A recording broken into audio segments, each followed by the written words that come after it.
Hola, mi nombre es Juan Manuel Gómez Portillo, soy médico clínico y vamos a ver cáncer de colon, ¿sí? Desde el punto de vista clínico y para la cátedra. Bueno, muy bien, vamos a empezar con un pequeño caso clínico. Vamos a intentar resolverlo. Primero, sin conocimientos, después vamos a intentar adquirir algún conocimiento y ahí ver si podemos descifrar este caso. Bueno.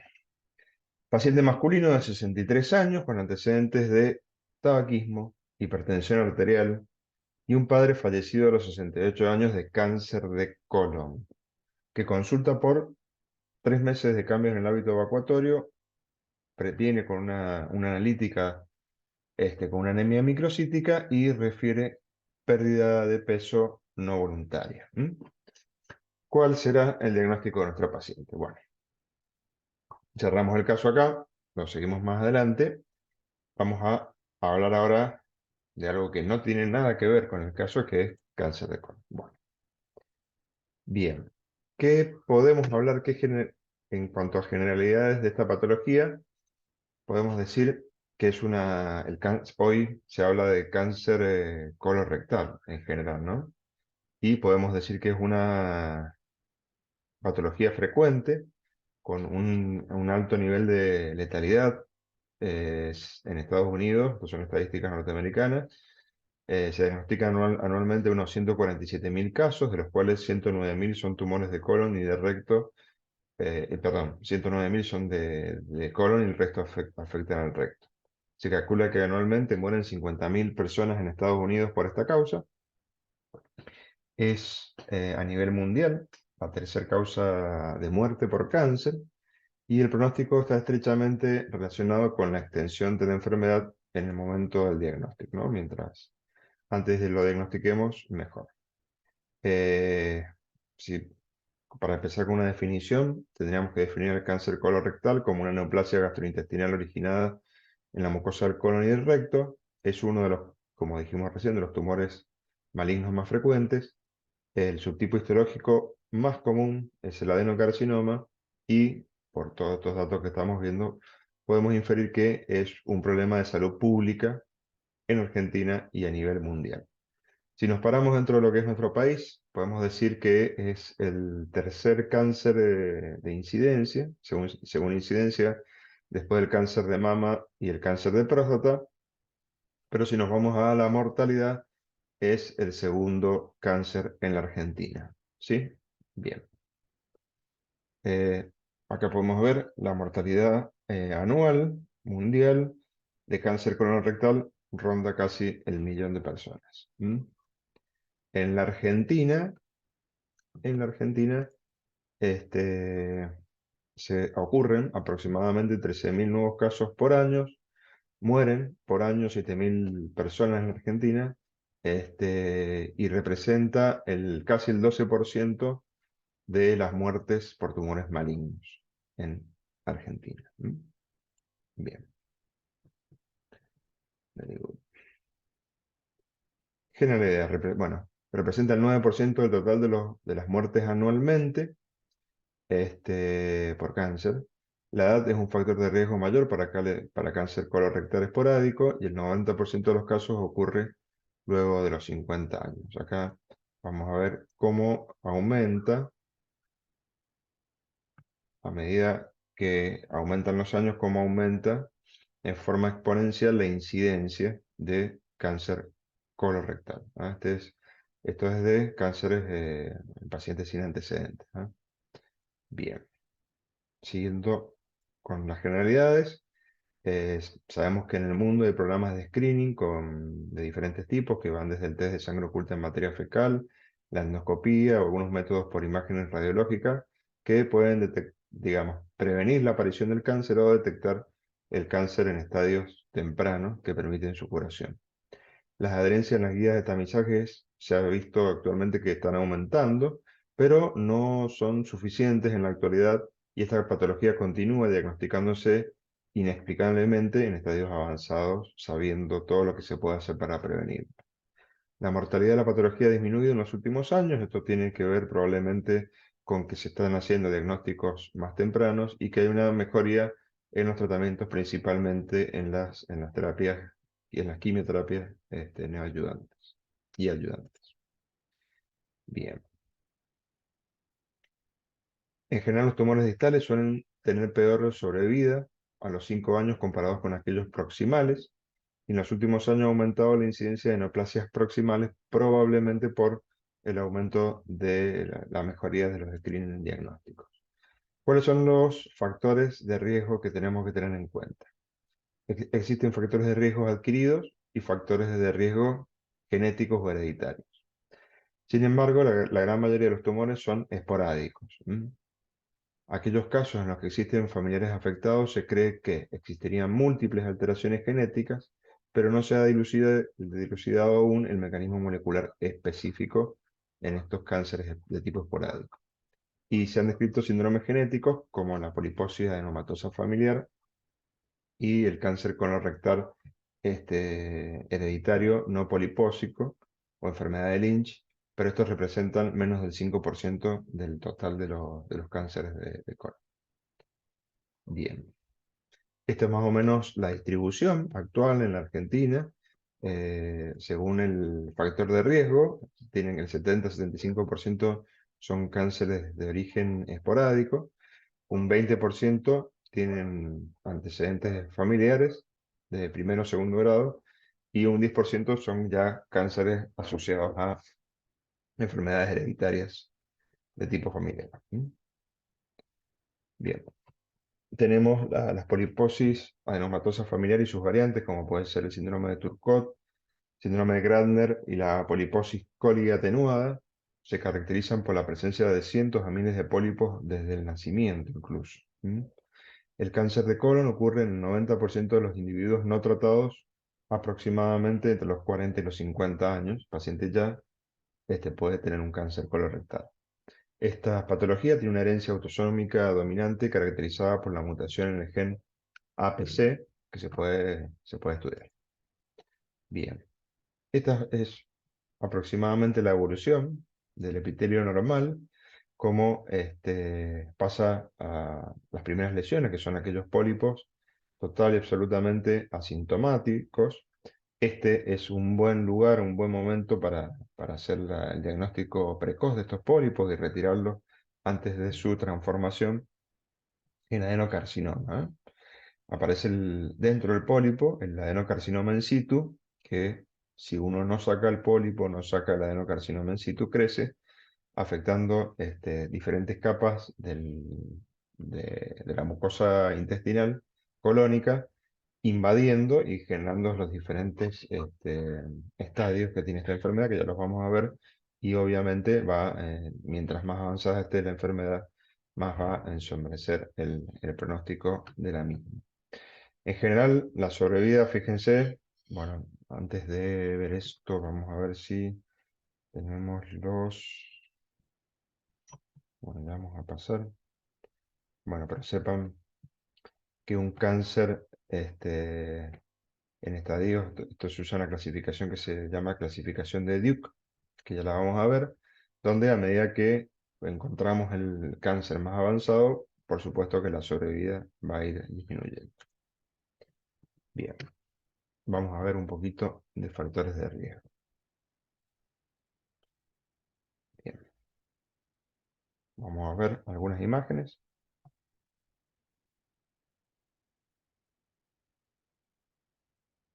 De poliposis adenomatosa familiar.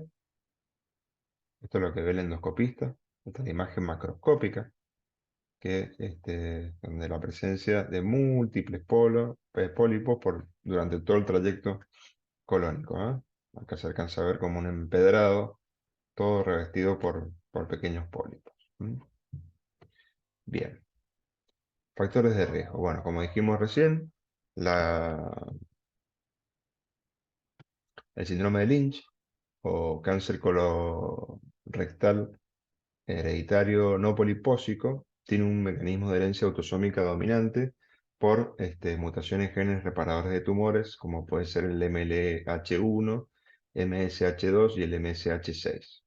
Representa del 1 al 5% del total de los tumores. tiene una presentación en edades tempranas y una afectación predominante del colon derecho. El 10% de los pacientes presentarán tumores sincrónicos o metacrónicos. Pueden presentarse tumores extraintestinales. Estos pacientes tienen riesgo de hacer tumores y cáncer en otros lugares, sobre todo a nivel de endometrio, ovario, en estómago, viabilidad renal, el epitelio urotelial, etc. Lo más común es que se asocia a cáncer de colon y a cáncer de endometrio. ¿Mm? Bien, acá tenemos imágenes endoscópicas, tomográficas y un colon por enema donde se ven las lesiones tumorales. Este en el caso de un paciente con síndrome de Lynch. Si nos vamos a nuestro gráfico de la evolución natural de la enfermedad, fíjense cómo varía, la que vimos en un principio, el cáncer de colon esporádico, comparado, fíjense las curvas comparados con pacientes con poliposis adenomatosa familiar. Fíjense cómo la presencia de los tumores y del cáncer aparece antes y el crecimiento de la curva es mucho más rápido. Otro factor de riesgo que siempre hay que tener en cuenta son las enfermedades inflamatorias crónicas intestinales. Esto va a depender, obviamente, de la extensión que tenga la enfermedad y la duración de la misma, es decir, el tiempo que ha pasado desde que hemos hecho el diagnóstico. En una colitis ulcerosa, cuando hay una pancolitis, una afectación de todo el colon, aumenta de 10 a 15 veces el riesgo respecto a la población general de cáncer de colon colorectal. Y sobre todo aumenta más el riesgo en aquellos pacientes que tengan cirrosis con la quitis rozante primaria, perdón. Se considera necesidad de seguimiento a partir de 8 a 10 años de que nosotros hemos hecho el diagnóstico de la pancolitis. Se hace un seguimiento a los 12 y 15 años en la colitis izquierda y en los pacientes que tengan enfermedad de Crohn con afectación colónica. Hay trabajos que hablan de que existiría alguna relación entre la diabetes, la insulinoresistencia y el riesgo de cáncer de colon. Algunas teorías dicen que la insulina sería un potente factor de crecimiento de células de la mucosa intestinal y esto ha sido demostrado por concentraciones mayores de péptido C en pacientes con cáncer de colon. Dice, hay algunos trabajos que hablan de que la incidencia en pacientes con diabetes o insulinoresistencia de cáncer de colon es un 30% mayor que en aquella población que no padezca esta afectación. ¿Mm?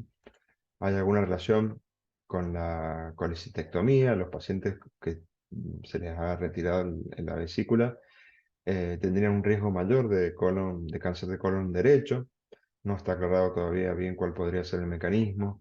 Hay un pequeño aumento de riesgo de cáncer de colon en pacientes que ingieren alcohol, sobre todo cuando la ingesta es mayor de 45 gramos diarios, y podría estar relacionado con una disminución de la absorción de folatos en los pacientes que consumen estos niveles de alcohol.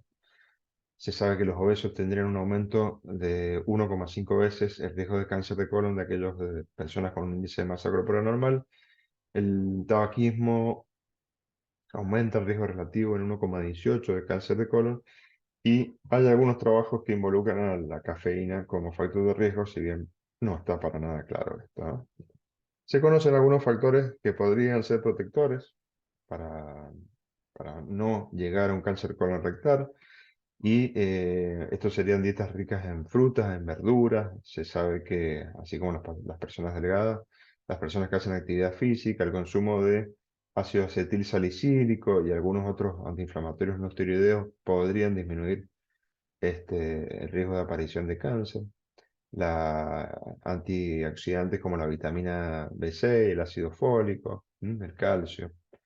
No hay trabajos, digamos, muy claros, pero hay digamos, algunos estudios que creen que este tipo de factores pueden ser protectores.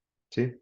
Como ya dijimos recién, la, histológicamente, lo más común que vamos a ver es el adenocarcinoma y dentro de las manifestaciones clínicas que vamos digamos, pensando también en el paciente que vimos en el caso clínico, En estadios iniciales, que es donde uno siempre quisiera diagnosticar esta patología, normalmente es asintomática, no produce ningún tipo de síntoma.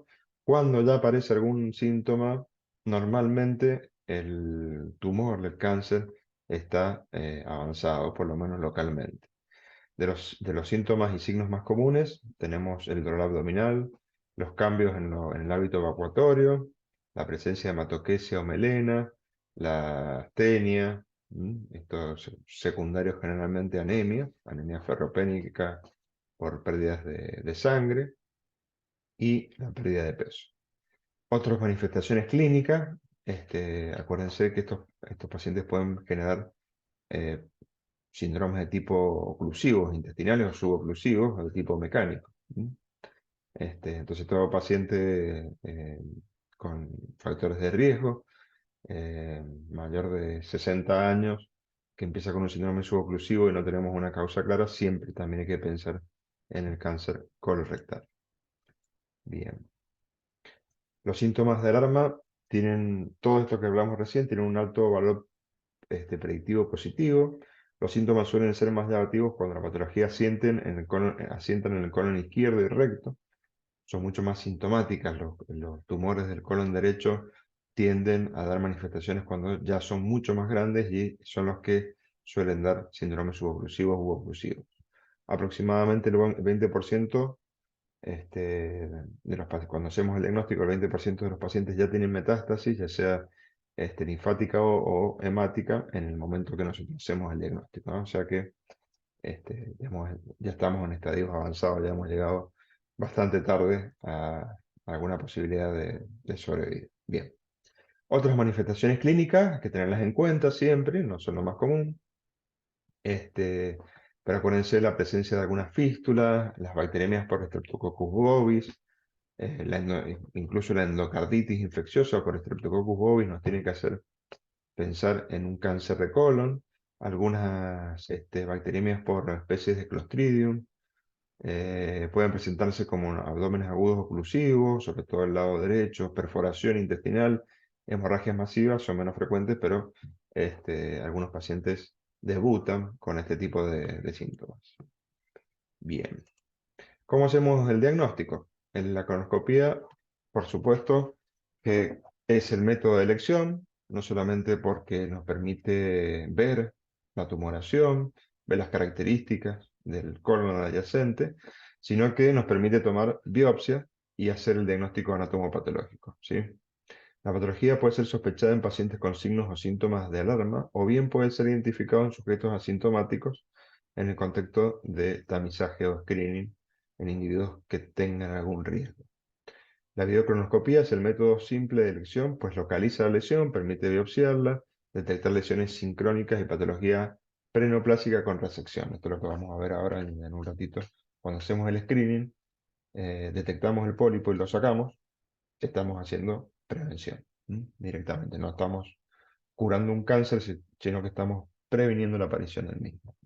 Acá tenemos algunas imágenes ya de un cáncer, desde una vista macroscópica ya de un cáncer colorectal. Este, tiene amplias diferencias con los pólipos que vimos recién, ¿no? Fíjense lo friable que es, el endoscopista apenas ha rozado el tumor o después de la biopsia, los tumores tienden a sangrar, ¿no? Son bien vascularizados. Fíjense los tumores, este es un tumor importante, ¿no? Una oclusión casi total de la luz intestinal, con lo que eso conlleva. Tenemos en este caso es un cáncer con forma de pólipo, y el diagnóstico se ha hecho después de la resección de ese pólipo y la anatomía patológica. Ahí tenemos algunas otras imágenes. Sepan de algún otro tipo de estudios que antes se usaban más, que se pueden, digamos, dependiendo obviamente del lugar donde estemos, pero sepan que el colon por enema con doble contraste combinado con una rectosigmoidoscopía flexible puede darnos algún rendimiento diagnóstico. Cuando existen tumores obstructivos, donde con la endoscopía vamos a llegar hasta el stop, pero no vamos a poder ver más allá, podemos completar el estudio con métodos radiológicos para descartar patología sincrónica, como puede ser un colon varitado, un colon doble con doble enema, o métodos de imágenes. Tenemos la tomografía, la enterotomografía y la enteroresonancia, que en la actualidad nos pueden dar bastante información. Esto es lo que se veía.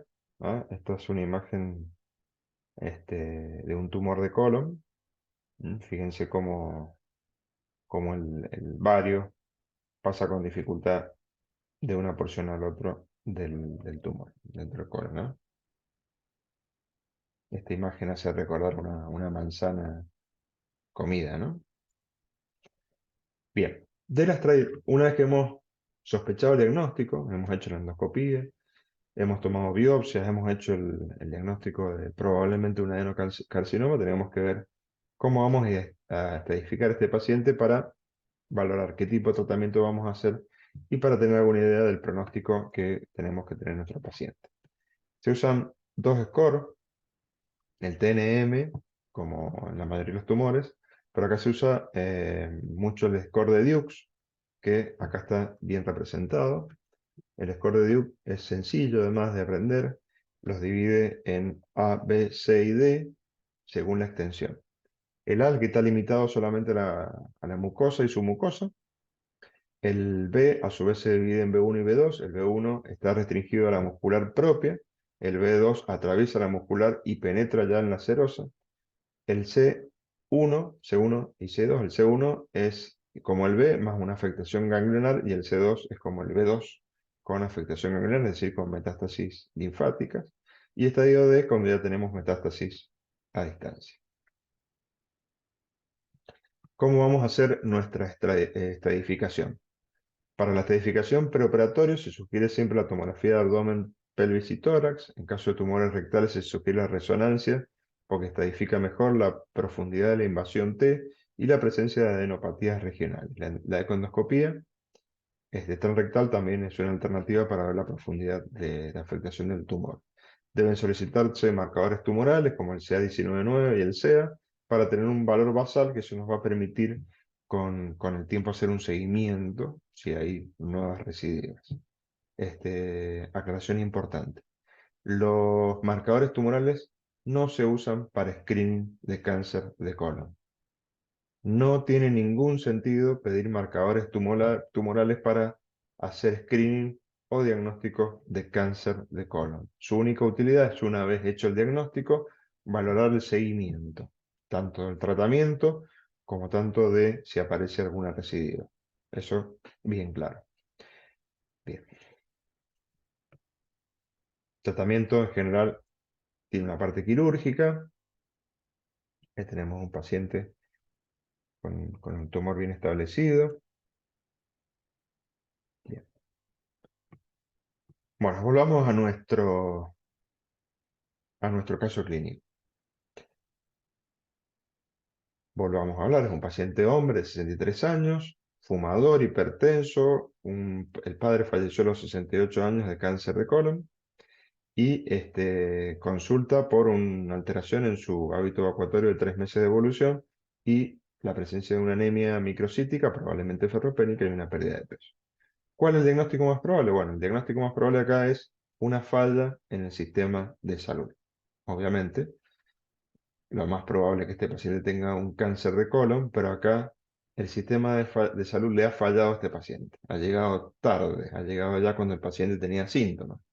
Un paciente ya vamos a ver cómo hacemos el screening, que me parece que es lo más importante de todo esto, donde han fallado todas las instancias de tamizaje para hacer un diagnóstico precoz de este cáncer o incluso hacer un tratamiento preventivo eliminando los adenomas, los pólipos, cuando son solamente adenomas benignos. Entonces, ¿cuál es el diagnóstico más probable? Repito, una falla en el sistema de salud. ¿Mm? Si ustedes se quedan con esto, para mí ya está ganada la clase. Bueno, ¿qué hacemos nosotros, que somos una parte muy importante del sistema de salud, para hacer un tamizaje correcto en estos pacientes? Bueno, En los últimos años se ha invertido esfuerzo en promover la prevención secundaria con objetivo de identificar lesiones preneoplásicas y tratarlas. De este modo disminuir la incidencia de carcinoma y todo lo que ello representa. Además, tiene como propósito disminuir la mortalidad al identificar la patología en estadios tempranos con posibilidades de tratamiento. ¿Por qué vamos a hacer tamizaje, en este caso, de un cáncer colorectal? Y son preguntas que se hacen a cualquier tipo de screening que vamos a hacer en la población general, ¿sí? Entonces las preguntas son, la enfermedad tiene que ser una enfermedad de alta incidencia y mortalidad. No vamos a hacer un screening de una enfermedad que afecta a 1 por 1.000.000 de habitantes, ¿no? Porque costo-beneficio obviamente no nos va a dar nunca. Que sea potencialmente curable en estadios tempranos, o sea, que el screening nos permita reconocer eh, a la enfermedad en estadios en los cuales sea curable. Que nos permita ver un origen de lesiones preneoplásicas, como en este caso la presencia de adenomas o pólipos. Que el tamizaje o detección temprana reduce la incidencia de mortalidad. Eso está claramente establecido. ¿M?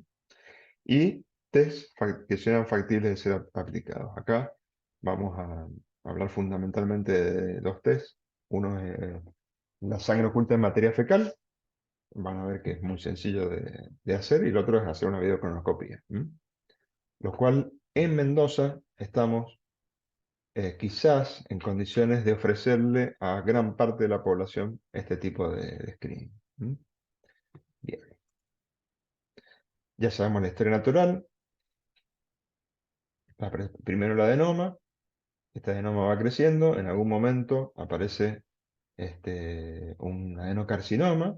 Ese adenocarcinoma empieza a crecer y a invadir hasta llegar a diferentes capas de la mucosa intestinal, pudiendo dar metástasis linfáticas y hemáticas y generando, digamos, todas las complicaciones que nos van a llevar a la muerte. Acá tenemos un colon normal, que sería lo ideal. Precursores son la presencia de adenoma y ya cuando ese adenoma ha avanzado y se transforma en un cáncer, un adenocarcinoma, colorectal invasivo en diferentes estadios de crecimiento y ya se nos complica toda la vida. Bien, primero, la primera pregunta que tenemos que hacer es clasificar la población que será tamizada en aquellos de riesgo habitual, intermedio o alto.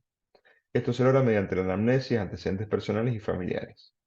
Hay varias aplicaciones para celular y varias plataformas en Internet que permiten, a través del interrogatorio, de antecedentes previos, endoscopías previas, valorar cuándo y cómo hay que hacer el screening de cáncer de colon.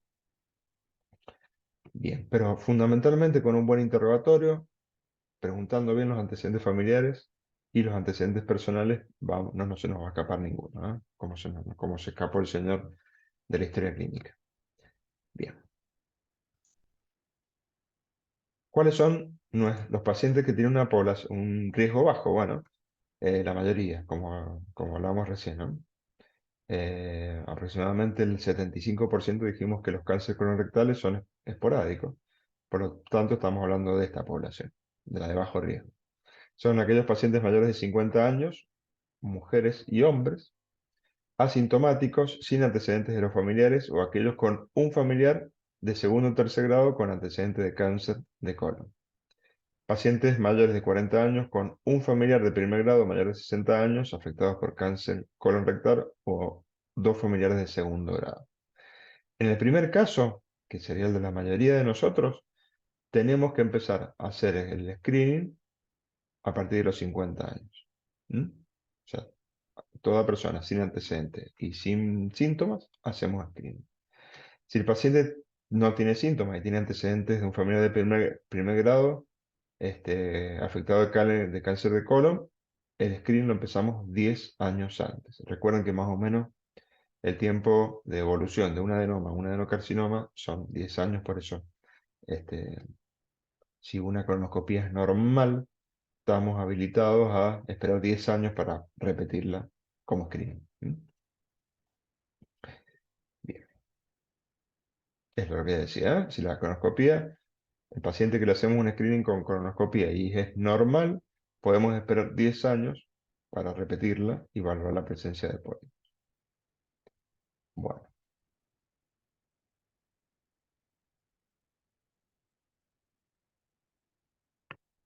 Bien.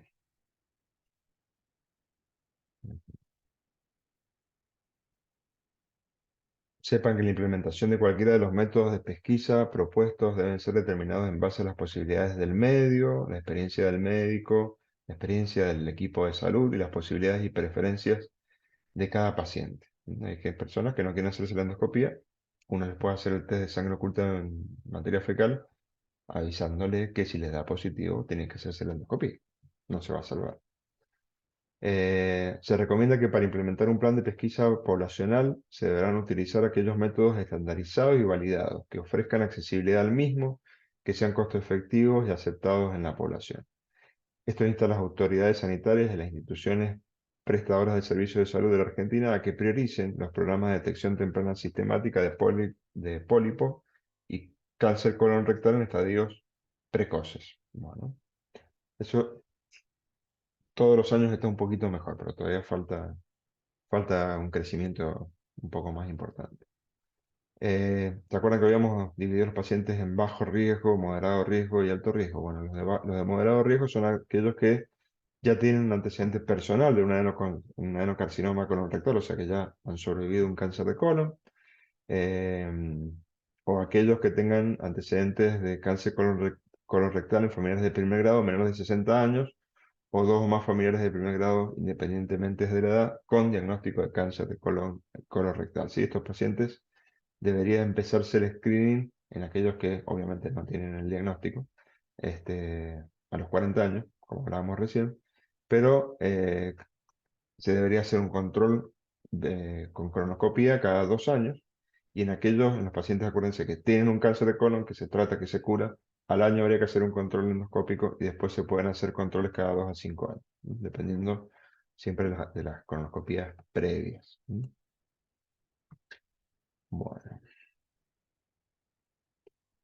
a ver, acá tenemos algunas imágenes de pólipos.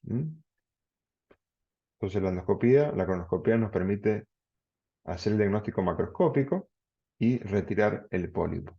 Esto va a depender del tamaño, si es pediculado o no. Los pólipos sésiles, los que no tienen pedículos, son más difíciles de retirar, pero las técnicas endoscópicas han avanzado lo suficiente como para que se puedan sacar, ¿eh? Acá tenemos más imágenes colonoscópicas de pólipos. Bien. ¿Y cuáles son los de alto riesgo? Bueno, de alto riesgo nos quedan aquellos que tengan enfermedades de tipo hereditario, ¿eh? O que tengan una enfermedad inflamatoria crónica intestinal, sobre todo la colitis ulcerosa, y sobre todo cuando esta colitis afecta todo el colon, generando una pancolitis. En los pacientes que tenemos ya el diagnóstico de una enfermedad inflamatoria intestinal, se estudia cada 1 o 2 años, luego de 8 años del comienzo de la enfermedad. Todos los años hay que hacer colonoscopia. Si la colitis izquierda o el paciente tiene una enfermedad de Crohn, se empieza a estudiar a partir de los 12 años del diagnóstico. Si tiene antecedentes de una poliposis adenomatosis familiar, se hacen estudios anuales a partir de los 10 años. Desde los 10 años se empiezan a hacer estudios y se hacen todos los años. Y normalmente estos pacientes van a colectomía total aproximadamente a los 40 años. ¿Se acuerdan? Habíamos hablado que más o menos el promedio de aparición del cáncer es a los 45 años. El antecedente es de cáncer colorectal hereditario no polipomatoso. Se estudia a partir de los 20 a 25 años y se hacen endoscopías cada 2 años, y después de los 40 se repiten una vez por año. Una vez por año. Aclarar de los test de sangre oculta en materia fecal que han aparecido, los nuevos test vienen con anticuerpos monoclonales específicos para la hemoglobina humana, lo cual permite hacer el estudio sin la preparación previa que teníamos con los estudios de sangre oculta en materia fecal, donde el paciente tenía que hacer una dieta de 3 días por lo menos, y era mucho más engorroso la toma de la muestra. Las técnicas actuales, el paciente incluso lo puede hacer en la casa, ya viene el elemento para que pueda tomar la muestra de materia fecal, y como solamente detecta hemoglobina humana, no es necesario hacer ningún tipo de dieta específica. Recuerden que si es negativo, La sangre oculta en materia fecal deberíamos hacer el estudio una vez por año. Mientras sea negativo, lo seguimos evaluando. Y si es positivo, estamos obligados, sí o sí, a realizar la videocolonoscopia. Bien. La colonoscopia es el gol estándar. Tiene la ventaja de que las lesiones pueden ser detectadas y pueden ser removidas durante el mismo procedimiento, pero son más caras, más difíciles de encontrar y requieren sedación consciente y una preparación intestinal importante. A veces falla esta preparación intestinal y no se logran encontrar pólipos pequeños. Termina siendo lo más engorroso del estudio, es la preparación previa. El procedimiento conlleva un riesgo de perforación y sangrado, es pequeño pero existe. Algunos pólipos y cánceres pueden ser difíciles de detectar debido a su ubicación o a su tamaño. La dosis acumulada de radiación con proyecciones repetidas pueden aumentar el riesgo de cáncer, esto pensando en estudios por imágenes como una tomografía. ¿Mm? Así que, bueno, espero que algo haya quedado. Recuerden siempre prevenir, prevenir y prevenir. Y después curamos. ¿Mm? Así que bueno, muchísimas gracias por escuchar. Adiós.